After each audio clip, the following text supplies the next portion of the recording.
At the heart of medieval economy was the manor, a self-sufficient estate managed by a lord.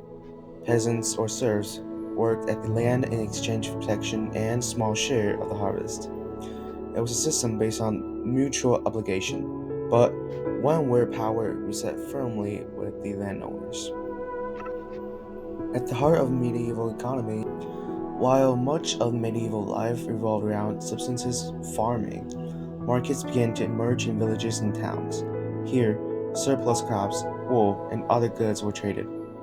This local exchange was the beginning of the shift towards a more. The feudal economy wasn't just about farming. Castles required blacksmiths, masons, and carpenters.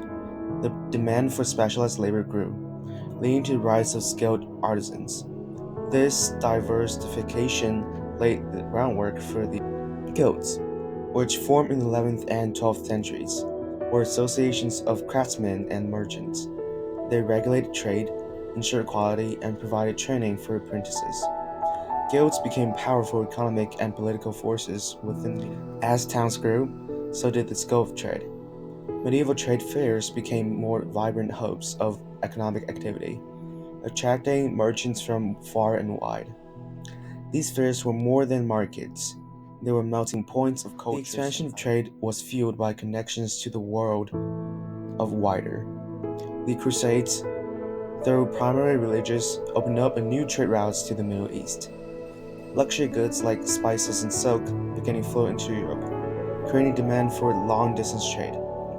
As in Silk Road, you can check out my video, maritime trade flourished in cities like Venice and Genoa, which became gateways to the east. These cities dominated trade in the Mediterranean, connecting Europe to Asia and Africa.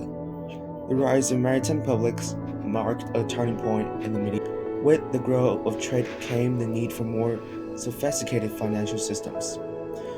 Early banking emerged in Italy, with families like Medici pioneers leading and credit. These innovations laid the groundwork for modern capitalism. But the medieval economy faced challenges. The Black Death in the 14th century devastated Europe, killing a third of the population.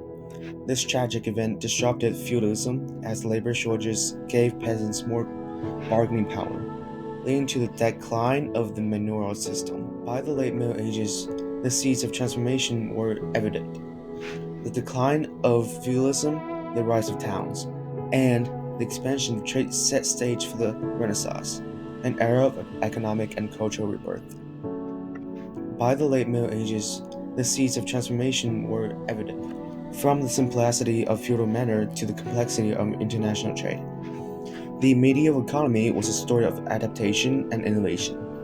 It was a period that bridged the ancient and modern worlds, shaping the foundations of today's global economy.